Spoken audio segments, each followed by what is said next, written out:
La plaza está en llamas, no literalmente, aunque hay humo que sale de neumáticos quemados, y el olor acre del gas lacrimógeno flota en el aire como un fantasma químico. Pero lo que realmente arde allí, en ese momento, es algo mucho más antiguo, mucho más profundo. La furia colectiva de quienes se sienten traicionados. Miles de voces gritan al unísono, carteles se agitan en lo alto, puños cerrados atraviesan el cielo gris. Por un lado, los manifestantes exigen igualdad, justicia y redistribución. Por el otro, los contramanifestantes gritan por la libertad, el mérito y la propiedad. Entre ellos, una fila de policías con escudos transparentes refleja el caos como un espejo roto. Y en medio de todo, en el centro exacto de esta guerra simbólica, un hombre se detiene. Él no grita, no levantes un cartel, solo mira. Sus ojos exploran la multitud como alguien que lee un libro olvidado en una lengua muerta. Y luego, lentamente, sonríe. No por alegría, pero sí de reconocimiento. Porque ha visto esta escena antes. Aquí no, ahora no. Pero en Atenas, cuando Sócrates bebió cicuta por cuestionar el orden. En París, cuando las guillotinas resolvían con acero los debates filosóficos. En Berlín, cuando los muros dividían no solo las ciudades, sino también las almas. Lo vio en Moscú, en Beijing, en La Habana, en cada rincón donde los humanos intentaban reorganizar el mundo sin reorganizarse ellos mismos primero. Este hombre, llamémosle el observador, no es un político, no es militante, es otra cosa. Alguien que entendió que detrás de cada bandera ondeando, detrás de cada consigna gritada, hay un antiguo arquetipo que susurra, y que estos arquetipos no han cambiado, nunca cambiaron. El socialismo no es una ideología inventada en 1848, es una respuesta emocional a una antigua herida psíquica, y para comprenderlo, no basta con leer a Marx. Es necesario ahondar en el inconsciente colectivo de la humanidad, donde habita el arquetipo del Salvador, el mito del paraíso perdido, la sombra del opresor, y la eterna danza entre ego y comunidad. ¿Alguna vez has sentido esto? Ese sentimiento de que el mundo está mal, que hay demasiada injusticia, demasiada desigualdad, demasiado sufrimiento innecesario, que algo necesita cambiar radicalmente y que tal vez, solo tal vez, si reorganizáramos todo desde cero, si redistribuyéramos los recursos, si le diéramos a todos las mismas oportunidades, todo sería diferente. Este sentimiento no nació en ti ayer. Él es viejo, arquetípico, universal. Es el llamado del redentor interior, esa parte de la psique que no puede soportar el sufrimiento de los demás y quiere arreglar el mundo. Es noble, es humano, es profundamente real. Pero aquí está el problema. Ese mismo impulso, cuando no se comprende, cuando no se integra, cuando se proyecta hacia afuera sin ser procesado hacia adentro, puede convertirse en su propia sombra, porque el socialismo, como sistema político, es solo la manifestación externa de un drama psicológico interno. Y si no entendemos este drama, si no ahondamos en las fuerzas arquetípicas que lo mueven, solo estaremos repitiendo el ciclo, de nuevo, y otra vez, y otra vez. Pausa, respira hondo, porque lo que les voy a mostrar ahora no es un análisis político, es un viaje al territorio más profundo de la psique humana, donde habitan los dioses antiguos, los mitos fundacionales, los patrones que se repiten en todas las épocas, donde la historia no es lineal, sino circular, donde el socialismo no es de izquierdas ni de derechas, es un espejo de nuestra propia lucha interna entre el ego y el yo, entre el control y la libertad, entre el deseo de pertenecer y el miedo a desaparecer. Empecemos por el principio. Al principio estaba la tribu. No estoy hablando de política, estoy hablando de la psique, de estructura, del arquetipo primordial. Imagínate, estás en una sabana africana, hace 50.000 años. No hay Estado, no hay mercado, no hay clases sociales, solo existe el grupo, y de él depende la supervivencia. La casa está dividida, el refugio es compartido, el niño que nace es responsabilidad de todo, no por ideología, por absoluta necesidad. Este es el arquetipo de la comunidad primordial, y está grabado profundamente en el inconsciente colectivo de cada ser humano vivo hoy. Por eso, cuando vemos una desigualdad extrema, algo dentro de nosotros grita, esto está mal. No es solo moral, es biológico, es arquetípico, es la memoria ancestral de una época en la que la división injusta significaba la muerte. Pero entonces algo cambió. Llegó la agricultura, nació la propiedad privada, algunos acumulados, otros perdieron. Y por primera vez en la historia surgió algo nuevo, la desigualdad estructural. Y con él nacieron el arquetipo del opresor y su gemelo oscuro, el arquetipo del oprimido. Estos dos no son personas, son roles psíquicos, fuerzas que habitan el inconsciente colectivo y se manifiestan en cada época, en cada cultura, en cada sistema. El opresor no es solo el rey, el jefe, el capitalista, es la parte de la psique que acumula, que controla, que domina. El oprimido no es solo el esclavo, el proletario, el marginado, es la parte que se resiente, que proyecta culpa, que espera la salvación externa. Y aquí es donde entra en juego el socialismo, ion como ciencia económica, pero como respuesta arquetípica. Piense en el socialismo como la encarnación de un arquetipo específico. El salvador colectivo surge cada vez que la desigualdad alcanza un punto insoportable, siempre que la psique colectiva sienta que el desequilibrio es demasiado grande. Él promete: restauraré el orden original, devolveré lo que se llevaron, crearé el paraíso en la tierra. Este es el mito del paraíso perdido, y es tan antiguo como la humanidad. Todas las religiones tienen su versión: el jardín del Edén, la edad de oro griega, el reino de Dios, el comunismo temprano de Marx, siempre la misma estructura. Hubo un tiempo en el que éramos uno, en el que no había división, en el que todo era armonía, y luego algo corrompió eso. El socialismo promete un retorno, la restauración, redención colectiva. Pero, y aquí está la primera pregunta que quedará en el aire: ¿qué sucede cuando el Salvador se convierte en el opresor? Porque hay algo extraño, inquietante y repetitivo en la historia del socialismo real. Cada vez que se implementa con fervor mesiánico, cada vez que promete igualdad absoluta, cada vez que intenta destruir al opresor, termina creando uno nuevo, más poderoso, más centralizado, más total. ¿Por qué? La respuesta no está en la economía, está en la psique. Porque el socialismo, cuando no se entiende arquetípicamente, comete un error fatal. Proyecta toda la sombra sobre el enemigo de clase, el capitalista, los burgueses, el opresor externo, y al hacerlo, niega su propia sombra interior, esa parte de cada individuo y de cada sistema que también desea poder, control, dominio. Jung dijo: lo que no traes a la conciencia regresa como destino, y la historia lo ha demostrado repetidamente. El observador, de pie en medio de la plaza, lo ve claramente, ve a los manifestantes gritando por justicia y reconoce el arquetipo del redentor, noble, necesario, real, pero también ve algo más: la negación de la complejidad misma, la negativa a mirar hacia adentro, la proyección total de la sombra al otro lado. Y sabe, porque ha visto esta película, que cuando niegas tu propia sombra, esta no desaparece, ella simplemente se cambia la máscara, y susurra en voz baja, casi para sí mismo: todavía no entienden, el verdadero campo de batalla no está aquí, está dentro. Pausa, y con esa frase, le da la espalda al caos y comienza a caminar. ¿A dónde? Al territorio más peligroso de todos, el inconsciente colectivo de la propia idea de igualdad. Si estas palabras despiertan algo dentro de ti, si sientes que hay capas más profundas por explorar, deja un me gusta y suscríbete al canal. Aquí caminamos juntos por el territorio donde se encuentran la política y la psique. Hay una fuerza dentro de ti que lo observa todo, y con eso continuaremos en el próximo momento. El observador camina por las calles vacías mientras el ruido de la manifestación se vuelve lejano, como un trueno que se aleja después de la tormenta. Tus pasos resuenan sobre el cemento mojado. No está huyendo del caos, te estás sumergiendo en ello de otra manera. Porque el verdadero conflicto nunca estuvo en esa plaza, siempre ha sido donde nadie mira, en el territorio invisible de los arquetipos, en ese lugar donde las ideas cobran vida propia y comienzan a poseer a quienes creen controlarlas. Y es allí, en este espacio entre lo visible y lo invisible, donde vive el antagonista de esta historia. No una persona, no es una fiesta, pero algo mucho más peligroso: el arquetipo del igualador absoluto, esa fuerza psíquica que promete justicia pero entrega uniformidad,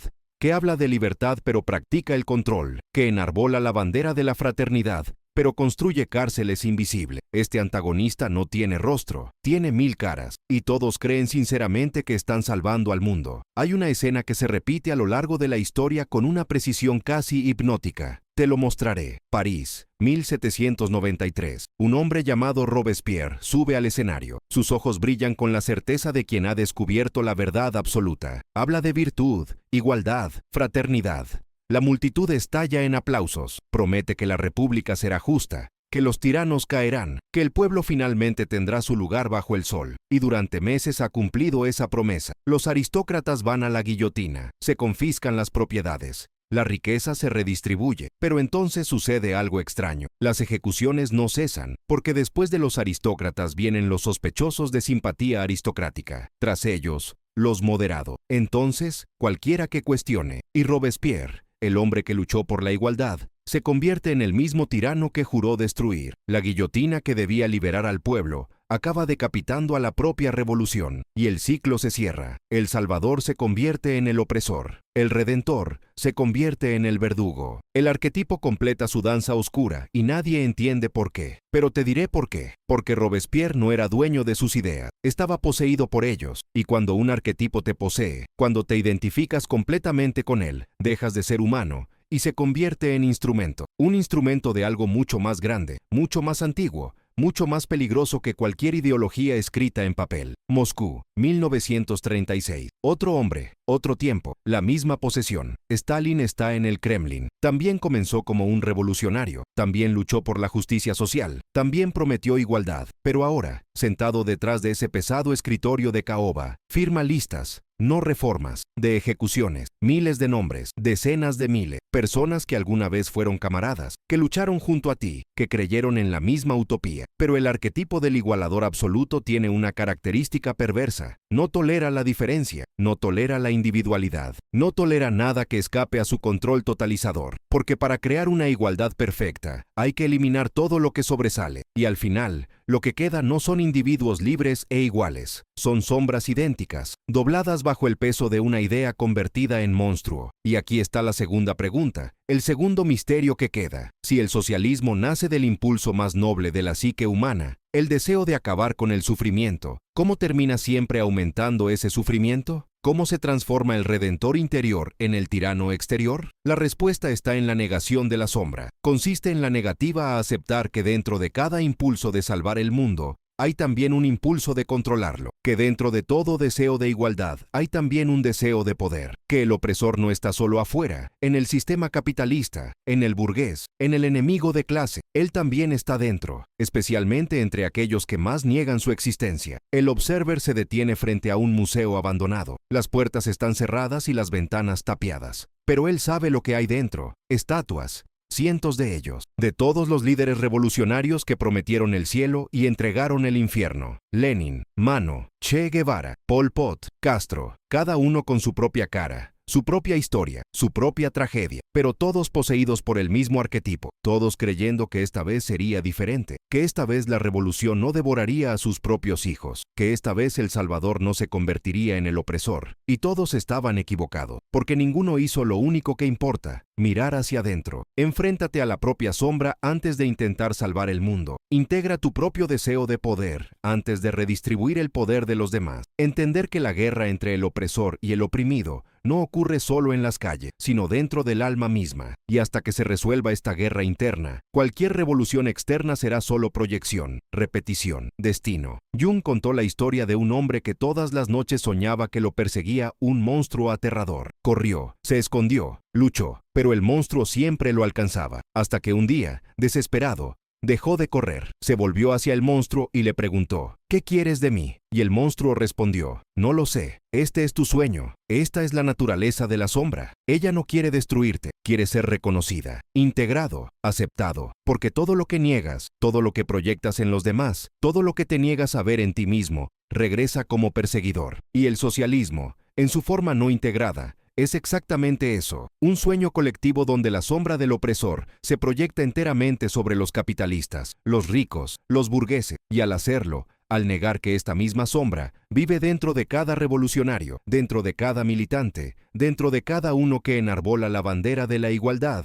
el socialismo crea el mismo monstruo que promete destruir, y el ciclo se repite. París, Moscú, Pekín, La Habana, Caracas, siempre la misma historia, siempre el mismo arquetipo, siempre la misma tragedia. El observador siente un peso en el pecho, no es ira, no es desprecio, es algo más profundo, la compasión, compasión para todos aquellos que, impulsados por el impulso más noble, terminaron atrapados en el engranaje más cruel, porque sabe que no son malos, están poseídos, poseído por un arquetipo que promete redención pero entrega destrucción, y la tragedia no está en la intención, él está inconsciente, en la negativa a mirar hacia adentro, en la negación de que el verdadero campo de batalla no está en las calles, no está en los palacios, no está en las fábricas, está aquí, dentro de, entre el ego que quiere controlar y el yo que quiere liberar, entre la persona que proyecta virtud y la sombra que esconde sed de poder, entre el deseo de pertenecer al colectivo y el miedo a desaparecer dentro de él. Esta es la verdadera guerra, y mientras no se luche conscientemente, todas las revoluciones externas serán solo teatro. Las máscaras cambiaron, opresores reemplazados, pero la estructura psíquica permanece intacta, y el sufrimiento continúa. Levanta los ojos al cielo, se está haciendo de noche, pesadas nubes cubren la ciudad como un manto, y sabe que la siguiente parte del viaje será aún más difícil, porque ahora no basta con entender al antagonista, necesitas entender al protagonista. está el que puede integrar los opuestos, el que reconoce su propia sombra sin ser devorado por ella, el que lucha por la justicia sin convertirse en tirano, el que camina por el filo de la navaja entre la igualdad y la libertad, entre lo colectivo y lo individual, entre la compasión y el discernimiento. Este protagonista existe, pero vive en un lugar que pocos tienen el coraje de visitar, el territorio del yo integrado. Y para llegar allí, tienes que atravesar el infierno de tu propia psique. Tienes que mirar al monstruo y preguntarle, ¿qué quieres de mí? Y prepárate para escuchar la respuesta, incluso si destruye todas tus certezas. Aunque esto muestre que tú, que siempre te has visto como el redentor, también llevas dentro de ti al opresor. Incluso si revela que la línea entre héroe y villano no pasa entre tú y el otro, sino dentro de ti mismo. El observador entra en una biblioteca silenciosa. No es una biblioteca cualquiera, de esas que tienen ordenadores y café. Uno viejo, el tipo de lugar donde el tiempo parece haberse detenido en 1920, donde el olor a papel viejo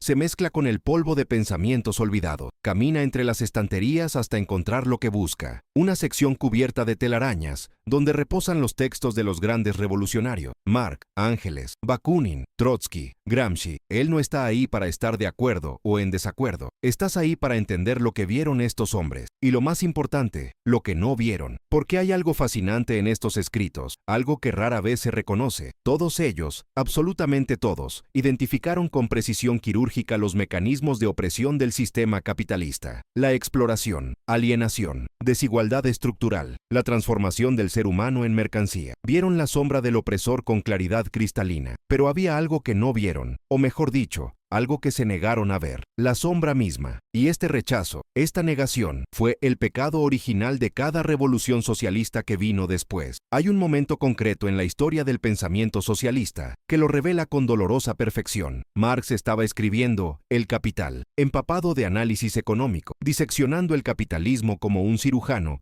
disecciona un cadáver, e hizo algo brillante. Mostró cómo el sistema crea desigualdad, cómo la estructura genera opresión, cómo el capital se reproduce absorbiendo el trabajo humano. Pero luego cometió un error fatal, un error arquetípico. Proyectó toda la culpa, toda la sombra, toda la responsabilidad sobre el sistema externo. Y al hacerlo, creó una cosmovisión en la que existe el bien absoluto, el proletariado, y el mal absoluto, la burguesía, donde está el puro oprimido y el puro opresor, donde la solución es sencilla: destruye al segundo, libera al primero y llegará el paraíso. Pero la psique humana no funciona así. No existe el bien absoluto, no existe el mal absoluto, solo existe la eterna danza entre luces y sombras, en cada individuo, en cada grupo, en cada sistema. Y cuando niegas eso, cuando proyectas toda la sombra sobre el otro, no la eliminas, simplemente lo haces invisible. Y lo invisible es incontrolable. The Observer abre un libro específico. Las páginas están amarillentas, los bordes rotos. Es el diario de un revolucionario ruso, escrito en 1919. El hombre describe los primeros días después de la revolución, la euforia, la sensación de que todo cambiaría. Esa justicia finalmente había ganado. Pero luego, página tras página, algo cambia. Comienza a describir las prisiones, los tiroteos, las purgas. Y hay una frase que el Observer lee en voz alta, lentamente, dejando que cada palabra pese en el aire. Nos dijeron que estábamos construyendo el paraíso, pero cuando miro a mi alrededor, solo veo miedo. Y lo peor es que ya no sé a quién debo temer más, a los enemigos de la revolución o a los propios revolucionarios. Esta frase contiene toda la tragedia, porque lo que este hombre describe no es un fracaso político, es un defecto psicológico. Es el momento en que el arquetipo del Salvador completa su transformación y se convierte en el devorador. Es entonces cuando el movimiento que debería liberar comienza a aprisionar, y nadie puede detenerlo porque nadie reconoce lo que está pasando, porque para reconocerlo habría que admitir algo insoportable, que el opresor no solo está fuera, sino también dentro, que todo aquel que portaba la bandera de la igualdad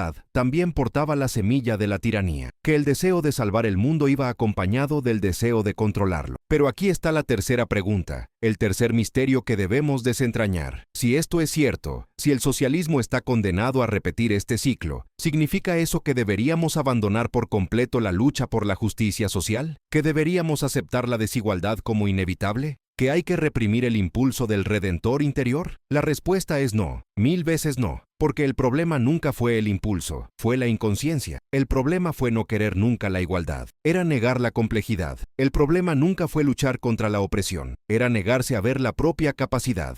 Oprimir. Y aquí es donde entra el verdadero protagonista de esta historia. No es Marx, no es Lenin, no es ningún líder revolucionario que la historia haya conocido. Es algo mucho más sutil, mucho más raro, mucho más poderoso, el individuo integrado, el que logra mantener la tensión entre los opuestos, el que lucha por la justicia sin negar su propia sombra, el que reconoce dentro de sí al opresor y, al hacerlo, deja de ser poseído por él, el que entiende que la verdadera revolución no pasa en las calles, sucede en el alma. Jung tenía un concepto para esto, la individuación, y no es lo que la gente piensa, no es egoísmo, no es un individualismo narcisista, es exactamente lo contrario, es el proceso de tomar conciencia de todos los arquetipos que te habitan, del salvador y del tirano, del oprimido y del opresor, de la víctima y el verdugo, y al tomar conciencia, al integrar estos opuestos, al reconocer que todos son partes de ti, sucede algo extraordinario, dejas de proyectarlos al mundo, y cuando dejas de proyectar, dejas de ser manipulado, deja de ser propiedad,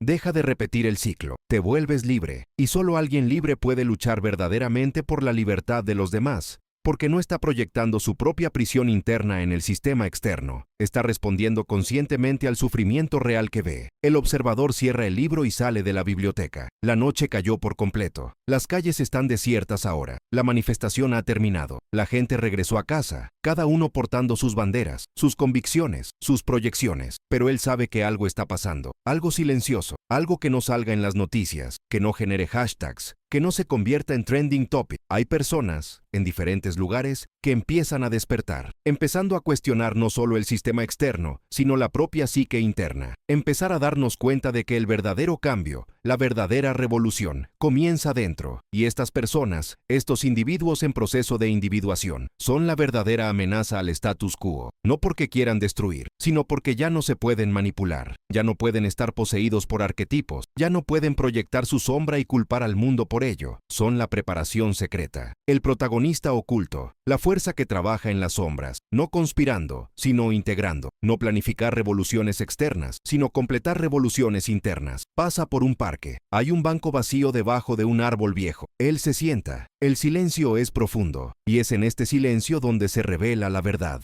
El socialismo, en su esencia arquetípica, no es un error, es un llamado a reconocer que algo anda profundamente mal en la forma en que organizamos la sociedad. Esa desigualdad extrema es una herida en la psique colectiva. Ese sufrimiento innecesario clama por una respuesta. Pero la respuesta no puede venir de un movimiento que proyecte toda la sombra sobre el enemigo. No puede provenir de una ideología que promete el paraíso mediante la destrucción de otros. No puede provenir de líderes poseídos por el arquetipo del Salvador mesiánico. La respuesta solo puede venir de personas que han hecho el trabajo interior, que reconocieron su propia capacidad de oprimir, quien integró tu sombra, quien entendió que la línea entre el bien y el mal no pasa entre clases sociales, sino dentro de cada corazón humano. Y estos individuos, cuando se juntan, no crean partidos, no crean revoluciones, no prometen utopías, simplemente actúan, conscientemente, con compasión, integradamente, y esa acción, esa presencia, esa conciencia, cambia el mundo de maneras mucho más profundas que cualquier revolución violenta. Hay una historia que a Jung le gustaba contar. Un hombre se acercó al maestro y le dijo: «El mundo está lleno de injusticia. Necesito hacer algo. Necesito cambiar todo». El maestro respondió: «Genial. Empiece por cambiar de aldea». El hombre regresó un año después. «Cambié de pueblo. Ahora necesito cambiar de país». El maestro dijo: «Genial. Empiece por cambiar de familia». El hombre regresó un año después. «Cambié de familia. Ahora necesito cambiar a la humanidad».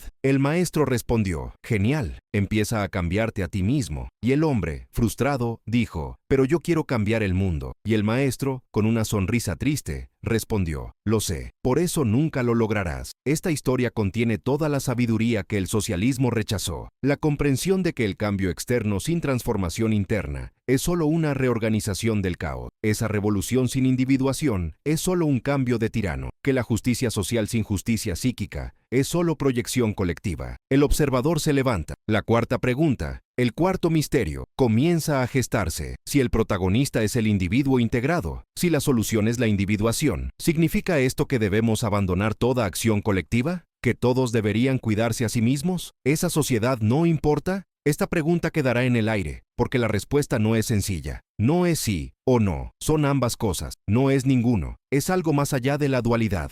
Y para entender, será necesario profundizar aún más en el territorio donde lo colectivo y lo individual ya no sean opuestos, donde el ego y el yo se reconcilian, donde el verdadero cambio, el cambio que no repite el ciclo, finalmente se vuelve posible. Él mira al cielo. Las estrellas empiezan a aparecer entre las nubes y sabe que la parte más difícil del viaje aún está por llegar, porque ahora no basta con entender el problema, hay que vivir la solución. Es necesario mostrar cómo actúa el protagonista, cómo se mueve en el mundo sin ser devorado por arquetipos, cómo lucha por la justicia sin convertirse en tirano, cómo construye puentes donde otros solo ven la guerra. Esta es la preparación secreta y está a punto de revelarse. El observador se encuentra ante un espejo cubierto de polvo en una galería abandonada. Ve todos los rostros que alguna vez ha usado. El revolucionario a los 20, el escéptico a los 30, el observador lejano a los 40. Y ahora, algo diferente. Alguien que ya no necesita elegir entre extremos. Y ahí es cuando ocurre el verdadero cambio. Porque todo lo que vio, todo lo que entendió,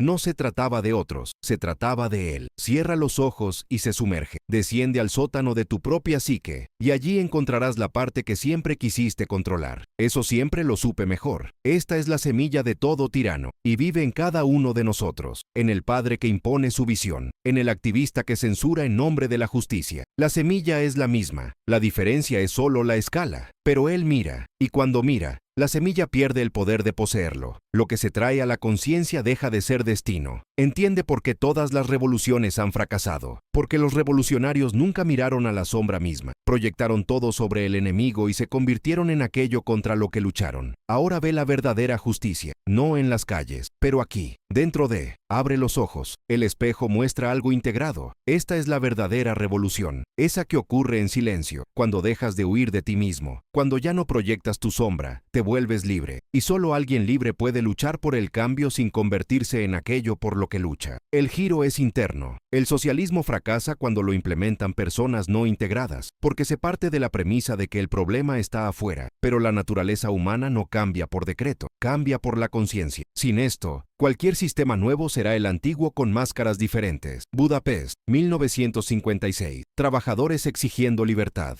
¿Y quién los reprimió? Tanques enviados por líderes que alguna vez fueron revolucionarios, pero ahora, poseídos por el arquetipo no integrado, masacraron a quienes representaban lo que ellos mismos eran. Esta es la posesión arquetípica. El observador abandona la galería. Hay una fatiga creciente con los salvadores mesiánicos. La gente está cansada de repetir el ciclo. Y en ese cansancio hay una oportunidad. No revolución externa, sino transformación interna. El verdadero cambio provino de individuos integrados. Gandhi, Mandela, Rey. Ninguno prometió utopía, porque todos hicieron el trabajo interno y lograron luchar sin convertirse en tirano. Esta es la verdadera justicia, reconocer la psique completa. Deja de dividir el mundo, aceptar que todos cargamos con todo esto. La única manera de crear un mundo mejor es empezar por crear un yo mejor, no perfecto, pero consciente. El observador se detiene en un puente. Ha llegado el momento de la resolución, el camino entre los extremos, entre el capitalismo que ignora el sufrimiento y el socialismo que lo multiplica. El camino es estrecho, pero es el único que no repite el ciclo. El observador respira profundamente. El río sigue fluyendo debajo del puente,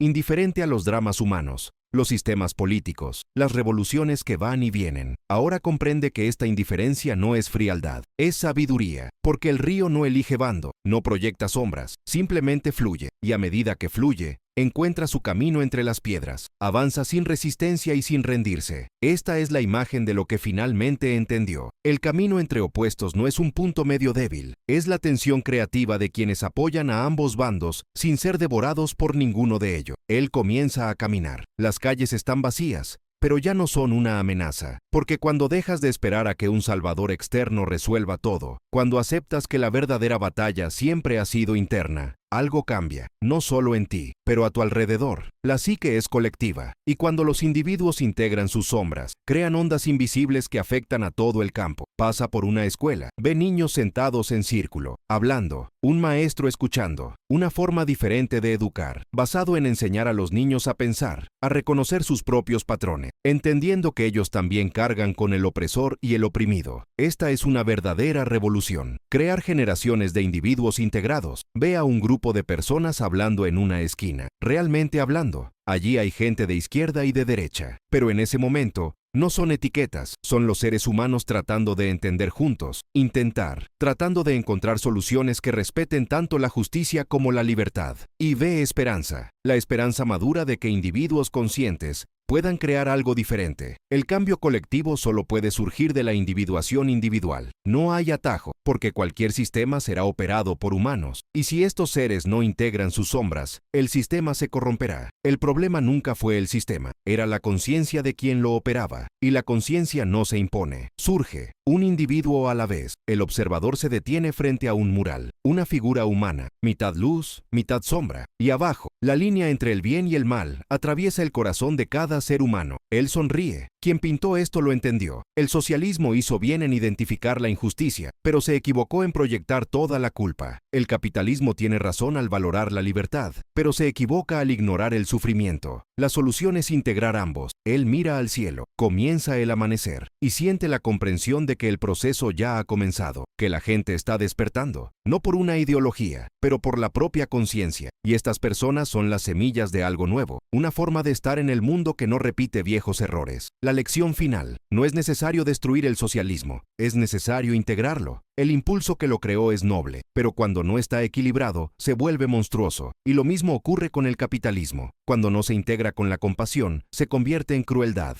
La solución es trascender ambos a través de la integración. El observador llega al final del puente. La ciudad despierta y comprende que es aquí, en esta vida cotidiana, donde ocurre la verdadera revolución. No en grandes gestos, pero en pequeñas elecciones diarias. En la decisión de no diseñar, al elegir escuchar. En estos pequeños actos, repetidos millones de veces, reside la única revolución que transforma. Cruza completamente el puente. El viaje encuentra su destino. No es una respuesta definitiva, pero una manera, un camino estrecho entre opuestos, un camino que requiere una conciencia constante, pero es el único que no repite el ciclo, y susurra. El socialismo nos enseñó a ver el sufrimiento colectivo, el capitalismo nos enseñó a valorar la libertad individual, pero solo la individuación consciente puede integrar ambas sin ser devorada. Esta es la única revolución que vale la pena tener. La revolución interna que se hace externa a través de la resonancia. Sale el sol, y en algún lugar, alguien está comenzando su propio viaje, mirando la sombra misma, integrando sus opuestos, y con cada persona que hace esto, la psique colectiva cambia, y tal vez llegue el día en que haya suficiente masa crítica para crear algo nuevo. No socialismo, no el capitalismo, pero algo más allá, algo que honra lo individual y lo colectivo, algo completo, integrado, humano. Si te conmovieron estas reflexiones, comparte en los comentarios cuál arquetipo fue más revelado hoy. Deja tu me gusta y suscríbete al canal. Crezcamos juntos en este camino de conciencia, donde el verdadero cambio siempre comienza en nuestro interior, y solo entonces se manifiesta en el exterior.